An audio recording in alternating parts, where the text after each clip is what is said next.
দাদা বাইদেউসকল ডিএ এৰিয়াৰ প্ৰথমটো কিস্তি পোৱা সন্দৰ্ভত এক বিশেষ খবৰ লৈ আহিছোঁ। হয় দাদা বাইদেউসকল, আপোনালোকে ঠিকই শুনিছে, সেয়েহে ভিডিঅ'টো সম্পূৰ্ণ চাব।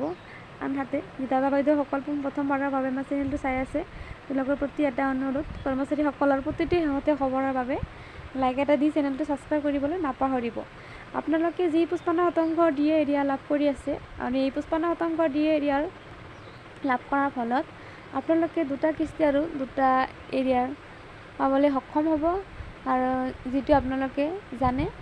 আৰু ইতিমধ্যেই ৰাজ্য চৰকাৰৰ অধিকাংশ জিলাতেই 2% ডিএ এৰিয়াৰ প্ৰথমটো কিস্তি কৰ্মচাৰীসকলে পাবলৈ সক্ষম হৈছে। আনহাতে যি কৰ্মচাৰীসকলে প্ৰথমটো কিস্তি লাভ কৰা নাই, তেওঁলোকে চিন্তা কৰিব নালাগে, কাৰণ ডিএ এৰিয়াৰ জাননীখনত কোৱা আছে যে জুন মাহতেই ডিএ এৰিয়াৰ মোকলাই দিয়া হ'ব বুলি কৈছিল, আৰু আপোনালোকে এইকেইদিনমানৰ ভিতৰতে আপোনালোকে প্ৰথমটো কিস্তি পাবলৈ সক্ষম হ'ব।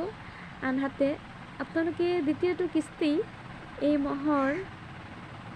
মাহৰ শেষত নাইবা জুলাই মাহৰ প্ৰথম ভাগতেই আপোনালোকে দ্বিতীয়টো কিস্তি পাবলৈও সক্ষম হ'ব। দাদা বাইদেউসকল, ভিডিঅ'টো ইমানেই আছিল, সেয়েহে কৰ্মচাৰীসকলৰ প্ৰতিটো শেহতীয়া খবৰৰ বাবে লাইক এটা দি চেনেলটো ছাবস্ক্ৰাইব কৰিবলৈ নাপাহৰিব। ভিডিঅ'টো চোৱাৰ বাবে ধন্যবাদ।